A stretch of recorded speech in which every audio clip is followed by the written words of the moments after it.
Break नंतर तुमचं स्वागत. आपण चर्चा करतो आहोत संत सूर्य तुकाराम या आनंददेवांच्या पुस्तकाबद्दल. या पुस्तकातून तुकाराम महाराजांची बदनामी झाली आहे का हे शोधण्याचा आपण प्रयत्न करतोय. माझ्या सोबत आहेत आमच्या फीचर्स एडिटर ज्ञानदा, ज्यांनी हे पुस्तक वाचलंय. ज्ञानदा, मला तुला असं विचारायचंय की डॉक्टर सदानंद मोरे काय म्हणाले तू ऐकलंस. त्यांच्या मते हे सगळं खोटं लिहिलेलं आहे. माझे प्रश्न दोन आहेत. हे खोटं आहे की नाही यावर आनंद यादव बोलतील. त्याला इतिहासाचा आधार नाही असं मोरे सरांचं म्हणणं आहे. मोरे सरांविषयी सगळ्या महाराष्ट्राला आदर आहे, ते अभ्यासक आहे. मला तुला असं विचारायचंय, समजा तुकाराम महाराज असतील, आणखीन कोणी महामानव असतील, ते माणूस असताना, महामानव नसताना, मानव असताना प्रेमात पडले असं लिहिणं आक्षेपार्ह आहे का? त्यामुळे त्यांची बदनामी होते का? इतिहासाचा अर्थ कसा लावायचा याचं एक अस्मितेच्या राजकारणामध्ये प्रचंड प्रमाणावर राजकारण होतं. हे जे पुस्तक लिहिताना आनंद यादवांची भूमिका आहे की आधुनिक माणसाला मी तुकाराम त्याला समजावा म्हणून मी हे पुस्तक लिहिलेलं आहे. आणि त्याच्यासाठी त्यांनी त्याच्या अनेक चरित्रातले काही प्रसंग घेऊन त्याचं एक पुनर्रचना, पुनर्मांडणी अशी त्यांनी केलेली आहे. ही पुनर्मांडणी करताना त्यांनी स्वतःचे जे मनात त्यांच्या कल्पना विश्वात त्यांना जे वाटलं की सामान्य माणूस म्हणून मी तुकाराम महाराजांना कसं रंगवावं तेही त्यामध्ये घातलेलं आहे. याच्यामुळे भावना दुखावण्याची शक्यता आहे का? परंपरेत जे तुकाराम महाराजांना देवस्वरूप मानतात किंवा त्यांच्या शब्दांना त्यांच्या भावना दुखावू शकतात. आपल्या देशात भावना कशाही निमित्ताने दुखावू शकतात. भावना दुखावण्याचा माझा मुद्दा हा नाहीये. माझा मुद्दा हा आहे की महामानव प्रेमात पडत नाहीत का? असे पडले तर त्यांची बदनामी होते का? नाही. आणि माझाही त्यामुळे एक वाचक म्हणून याच्यामध्ये अशी माझा मुद्दा आहे की अशा तऱ्हेचं पुस्तक कितीही जरी तुम्हाला आवडलं नाही, पसंत पडलं नाही, तरी ते जाळणे किंवा त्या लेखकाचे पुतळे जाळणे किंवा छावा संघटनेसारख्या संघटनांनी किंवा शिवसेनेनी किंवा कुठल्याही संप्रदायाने याच्याबद्दल एक अतिशय टोकाची आणि जी तुकाराम महाराजांच्या उदारमतवादालाही शोभत नाही अशी जाळपोळीची भूमिका घेणं ही मला अयोग्य वाटतं. ह्या पुस्तकावर वाद होऊ शकतात. ही कादंबरी म्हणून उत्कृष्ट दर्जाची कादंबरी नाही, अत्यंत सामान्य कादंबरी आहे, परंतु ती जाळावी का? तर महापुरुषांविषयी असं लिहिण्याचा अधिकार लेखकांना असावा का अजिबात नसावा? लेखकांनी गप्प बसावं. मी आता जातोय मोरे सरांकडे. मोरे सर, मला तुम्हाला असं विचारायचंय, बंदी घालावी काय? यावेळेस तुमचं उत्तर आम्ही त्या बातमीत ऐकलेलं आहे, बंदी घालू नये म्हणून. तुम्ही बंदीच्या बाजूचे नाही आहात. पण मला तुकाराम महाराजांपुरतं मर्यादित न ठेवता शिवाजी महाराज असो, डॉक्टर आंबेडकर असो किंवा कोणताही महापुरुष असतो, माणूस म्हणून त्यांचे गुणदोष दाखवणं, त्यांची प्रेमप्रकरणं दाखवणं किंवा इतर काही प्रकरणं त्यांच्या आयुष्यातले अध्याय दाखवणं हे स्वातंत्र्य लेखकाला का असू नये? नाही असावं ना निखिलजी. मी अशा स्वातंत्र्याचा पुरस्कार करतो, पण तसं असलं पाहिजे ना प्रेम प्रकरण. जे नव्हतेच मुळात, आवाज जे घडल्याची नाही त्याची वार्ता पुससी काही, ते त्यांच्यावरती तुम्ही का म्हणून लागता? म्हणजे अशा प्रकारची एखादी गोष्ट तुकाराम महाराजांच्या आयुष्यात घडली असती तर ती नोंदवायला माझी काहीच हरकत नाही. पण जे कधी घडलंच नव्हतं ते केवळ शक्यतेच्या पातळीवरती, हे चुकीचं आहे ना. हा दुसऱ्याच्या संदर्भामध्ये शक्यतेचे कल्पनाविलास करण्याचा अधिकार कुणी दिला तुम्हाला? म्हणजे उदाहरणार्थ यादवांचं लग्न ठरलं झालं तर यादवांनी लग्नाच्या अगोदर 2 लफडी केली असं मी जर लिहिलं कल्पनेच्या आधारावरती तर काय होईल? हे अनफेअर आहे. आणि म्हणून मग त्यांच्या आयोगाने ठरवलं त्यांनी आता यांचं लग्न करून टाका. नाही मोरे सर, तुम्ही महत्वाचा मुद्दा मांडलाय. म्हणजे तुमचं असं म्हणणं आहे की आनंद यादव यांनी एक खोटं लिहिलंय म्हणून. एक्झॅक्टली. तुमचा विरोध प्रेम प्रकरणं खरी असतील तर लिहायला नाहीये. तुमचं म्हणणं आहे की ज्या कुठल्या सगळ्या महापुरुषांना सामान्य पुरुषांप्रमाणे प्रेम करण्याचा अधिकार आहे, तो आपण त्यांच्याकडून निर्णय घेऊ शकत नाही. पण जर त्यांनी केलं नसेल तर तुम्ही हे कशासाठी कल्पना? हे अगदी मान्य आहे. पण म्हणूनच मला रामदास महाराज जाधव आहेत त्यांना विचारायचं आहे. ते असं म्हणाले की तुकाराम महाराजांची बदनामी झाली आहे.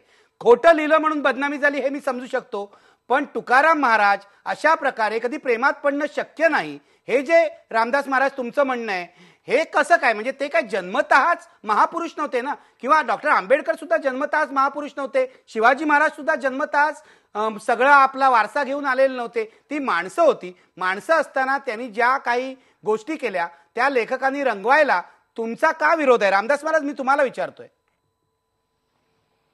नाही, तुमचं म्हणणं बरोबर आहे की जन्मताच महापुरुष नव्हते, पण सर्वसाधारणपणे त्यांच्या चरित्राचा भाग जर पाहिला त्यांच्या जन्मापासून त्यांचं जे काही संस्कार आहेत त्यांच्यावरचे आणि त्यांच्या घराण्याचे जे संस्कार आहेत हे महत्वाचे आहेत ना.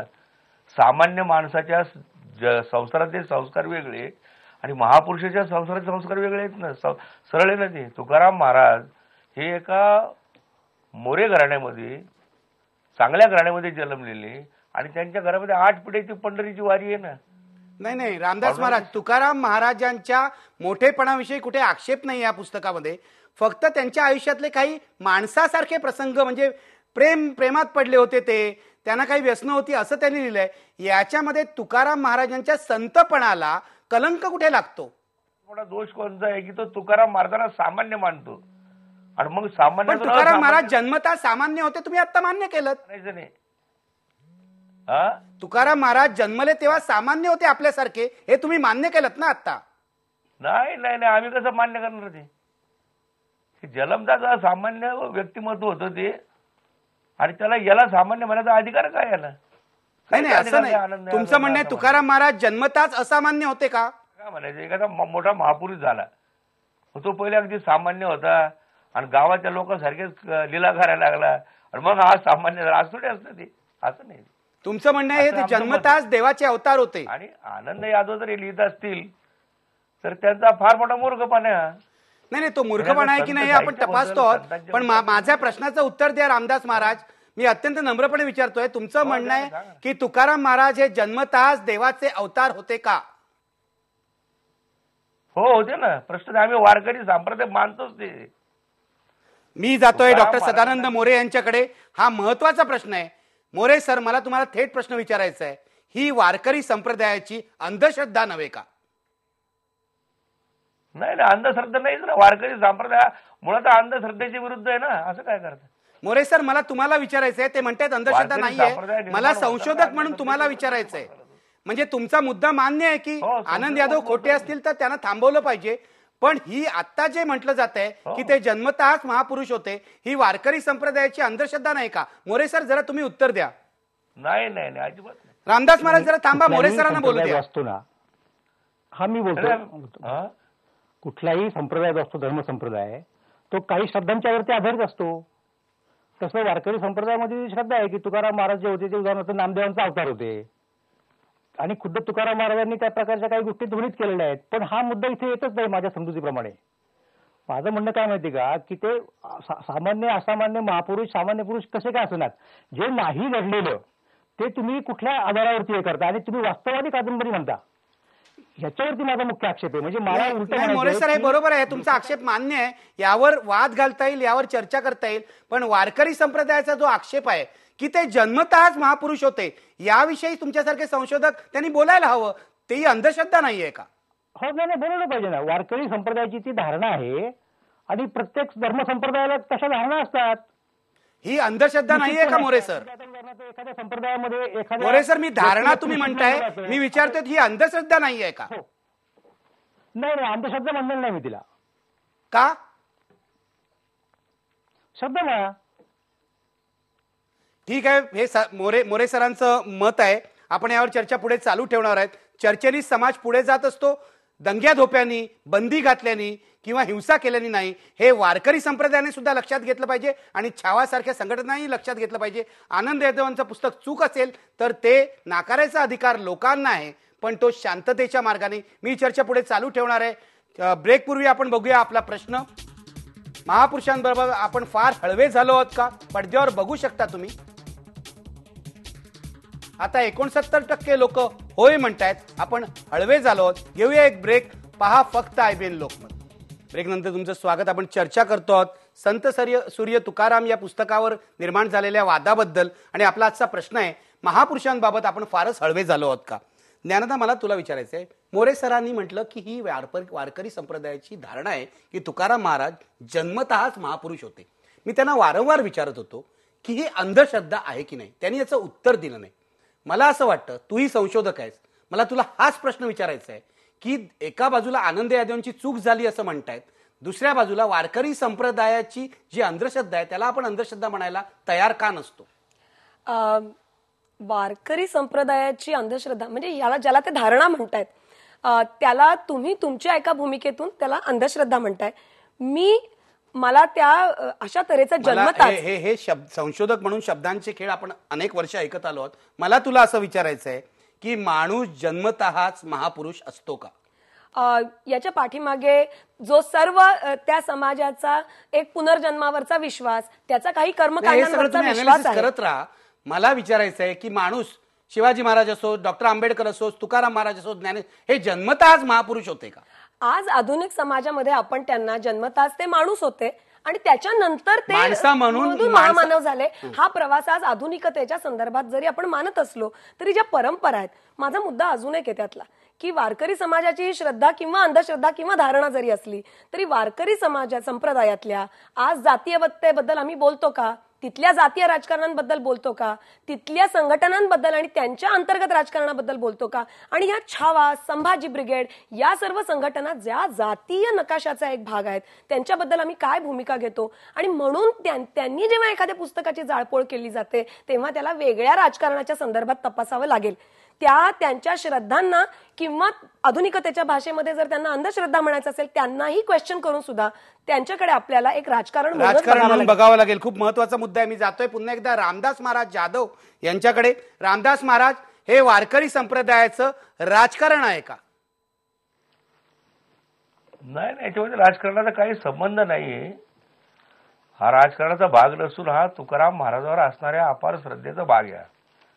आणि तुम्ही जे म्हणता की हा जलमदास सामान्य महामानव होते का, तर हा मुद्दा सत्य आहे. ते जलमदास असामान्य माणसं होते आणि जलमदास जर असामान्य नसते ते तर त्यांचे विचार इथपर्यंत जाऊ शकत नव्हते ना. मला एक थोडासा अडचणीचा प्रश्न तुम्हाला विचारायचा आहे रामदास महाराज. डॉक्टर बाबासाहेब आंबेडकरांची अशी कोणी बदनामी केली तर वारकरी संप्रदाय एवढा चिडून का उठत नाही? कोण? डॉक्टर आंबेडकरांची कधी बदनामी झाली? इथे मुंबईमध्ये रमाबाई आंबेडकर प्रकरण घडलं होतं तेव्हा गोळीबार झाला होता. आम्हाला माहित नाही वारकरी संप्रदाय असा पेटून उठलेला. असं का होत नाही? फक्त तुकाराम महाराज संतांबद्दलच का आपण बोलतो? युद्धात सामील नव्हता झाला, पण कीर्तनातून प्रवचनातून आम्ही निषेध व्यक्त केले ना. पण बंदी घालायची, काही ताबडतोब काही करा, रस्त्यावर उतरू, ही भाषा वारकरी संप्रदायाने केली नव्हती डॉक्टर बाबासाहेब आंबेडकरांबद्दल कधी. आणि भाषा वापरा म्हणजे कसं आहे की शेवटी पुस्तक छापल्या गेलं, विकल्या गेलं, लोकांपर्यंत गेलं ते. पण शेवटी कसं असतं की शांततेला काय मर्यादा असतात ना. तुकाराम महाराज असो, ज्ञानेश्वर महाराज असो, एकनाथ महाराज असो, कुठलाही संत जरी राहतो शेवटी त्याला मर्यादा असतात ना. शेवटी महाराजांनी म्हटलेलं आहे की भले देऊ काशीची लंगोटी, प्रसंगाला तर आमच्या कमरेला सोडून देऊ, पण जर तुम्ही नाठाळा असला तर तुम्हाला भाषा काठीची समजणार, म्हणजे त्याला काय करणार आता? असा प्रश्न काय काठी उपस्थित होतो. त्या मताचे आम्ही नाही, पण शेवटी त्याचा प्रश्न उद्भवतो. जरी संभाजी ब्रिगेड असलं, छावा असलं, ह्या लोकांनी काय राजकारण म्हणून काम केलेलं नाही. तुकाराम महाराज असणाऱ्या त्यांच्या भावना आहे, त्यांचं प्रेम आहे, व्यक्त करण्याकरता त्यांनी तो उपक्रम केलेला आहे. अच्छा, मला मोरे सरांना विचारायचा हाच प्रश्न. ते म्हणतात त्याच्यामागे राजकारण नाहीये. मोरे सर, तुम्ही काय म्हणाल? नाही, या काही राजकारणाचं काही कारण नाही. म्हणजे कुठल्या अर्थाने कारण नाही की वारकरी संप्रदाय आपण बघतो की आतापर्यंत तसं राजकारणापासून अगदी अलिप्त आहे. कुठल्याही पक्षाशी त्याची अशी बांधिलकी नाहीये.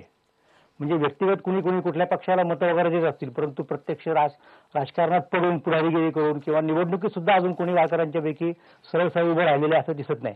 त्यामुळे निदान वारकरी संप्रदाय हा पूर्णपणे काय म्हणतात त्याला राजकारणापासून अलिप्त आहे, ही याची मी ग्वाही देऊ शकतो. अगदी. मला हा कार्यक्रम आता संपवायचा आहे. शेवटी ज्ञानदा, मी तुझ्याकडे येतो. अधिक व्यापक प्रश्न मी विचारतो. हे सगळं म्हणजे एखाद्या माणसाने, एखाद्या लेखकाने अगदी आपण असं म्हणू मूर्खपणा करून वाईट पुस्तक लिहिलं तरी सुद्धा लोकशाहीमध्ये ते जाळा, बंद करा, त्याचे पुतळे जाळा, हे योग्य आहे का? हे थांबवायचं कसं? थोडक्यात सांग. कुठल्याही ज्ञानावरती श्रद्धा असलेल्या माणसाला आणि ज्याला ज्ञानाची महत्व कळतं त्याला पुस्तकं जाळणं हा कशावरचाच उपाय नाही, हे पहिलं कळलं पाहिजे. त्यामुळे तो उपाय नाही. हे पुस्तक अतिशय सामान्य आणि मर्यादा असलेलं आहे आणि त्याच्यावरती त्या भूमिकेचा पुनर्विचार कदाचित यादवांना करावा लागेल जर त्यांनी ठरवलं तर. कारण त्यांनी स्वतःच याला वास्तववादी यादवांबरोबर जाहीर चर्चेला तयार व्हायला पाहिजे. यादवांनी सांगितलंय चर्चा करूया म्हणून. चर्चेनंच प्रश्न सुटू शकतात आणि या पद्धतीच्या जाळपोळीनं सुटू शकत नाहीत. आणि अशा तऱ्हेची जाळपोळ आपण जर एका संप्रदायाची मान्य केली तर आपण कोणत्या तोंडानं बजरंग दल किंवा श्रीराम सेना करतात त्यांचा आपण विरोध करणार आहोत. त्यामुळे जो उदारमतवादी भागवत संप्रदाय आहे त्यांनी तरी अशी टोकाची भूमिका घेऊ नये, अशी एक अभ्यासक म्हणून मला वाटतं की तुकारामाचा जो सगळा विचार आहे त्यांनी ही भूमिका घेता कामा. अगदी खूप महत्वाचा मुद्दा मांडलेला आहे की मुळातला वारकरी संप्रदाय, भागवत संप्रदाय हा उदारमतवादी आहे. त्यांनी जाळपोळीची, बंदीची भाषा करणं हे त्या संप्रदायाच्या तत्वांनाच हरताळ फासण्यासारखं आहे. याचा विचार झाला पाहिजे. आनंद यादवांनी चुकीचं काही केलं असेल, चुकीचं पुस्तक लिहिलं असेल, खोटं लिहिलं असेल तर त्याचा प्रतिवाद करता येतो, कायदेशीर मार्ग आहेत. परंतु लोकशाहीचा गळा घोटला जाईल असं काही होता कामा नये, हिंसाचार होता कामा नये. शेवटी मी पुन्हा एकदा आपला प्रश्न घेतो, महापुरुषांबाबत आपण फार हळवे झालो आहोत का? पडद्यावर पाहू शकता आता 70% लोक म्हणतायत आपण हळवे झालो आहोत. संघटना रस्त्यावर उतरतायत, पण लोकांना ते मान्य नाही. सगळ्यांनी त्याचा शांतपणे विचार करायला पाहिजे. तुकाराम महाराज हे संत सूर्य होते, खरंच मोठे होते. त्या एकूणच जागतिक वाङ्मयामध्ये तुकाराम महाराजांचं स्थान हे फार मोठं आहे. पण त्यांना महामानव ठरवताना आपण लहान मानव होतो आहेत का, याचा प्रत्येकाने विचार केला पाहिजे. धन्यवाद. पहा फक्त IBN लोकमत.